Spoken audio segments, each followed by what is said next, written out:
जय भोले की दोस्तों। हिंदू धर्म में गंगा को नदी नहीं मां का दर्जा दिया जाता है। देखा जाए तो पूरे साल ही गंगा मैया भक्तों के पाप धोती हैं, लेकिन धार्मिक मान्यता के अनुसार कई तिथियां ऐसी आती हैं जो इस पवित्र नदी के स्नान को और भी फलकारी बना देती हैं। उसी में से एक तिथि है गंगा दशहरा। इस शुभ तिथि पर गंगा नदी में स्नान ध्यान करने से सभी पापों से मुक्ति मिलती है और जीवन में सात्विकता की प्रधानता होती है। इस दिन माँ गंगा के पवित्र जल में लगाई एक डुबकी आपके जन्मों के पापों को नष्ट कर देती है। वैदिक पंचांग के अनुसार गंगा दशहरा ज्येष्ठ माह की शुक्ल पक्ष की दशमी तिथि को मनाया जाता है। इस बार ये तिथि 5 जून को पड़ रही है और साथ कई शुभ संयोग भी बना रही है। इस तिथि पर इस बार रवि और सिद्धि योग का दुर्लभ संयोग बन रहा है, जिसमें रवि योग दिन भर रहेगा लेकिन सिद्धि योग कुछ समय के लिए ही रहेगा। अगर आप गंगा दशहरा पर इन शुभ संयोगों के समय स्नान करेंगे तो ये आपके जीवन के लिए बेहद ही लाभकारी रहेगा। ऐसा करने से आपको जीवन में शुभ परिणाम तो मिलेंगे ही, साथ ही पितरों का आशीर्वाद भी प्राप्त होगा। मान्यता है कि इस दिन स्नान और दान से जीवन संकट दूर होते हैं और व्यक्ति निरोगी होता है।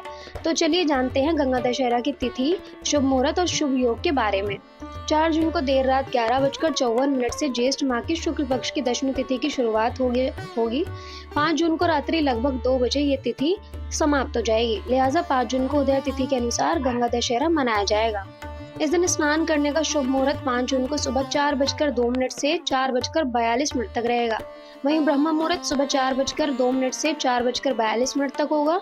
विजय मुहूर्त दोपहर 2:30 से 3:22 तक रहेगा। गोधूली मुहूर्त शाम 7:15 से 7:35 तक होगा। निशिता मुहूर्त रात 11:59 से 12:40 तक रहेगा। रवि योग 5 जून को दिन भर रहेगा। सिद्धि योग 5 जून की सुबह 9:15 तक रहेगा। धार्मिक मान्यता के अनुसार गंगा दशहरा के दिन शुभ मुहूर्त में स्नान और दान करने से माँ गंगा की विशेष कृपा प्राप्त होती है।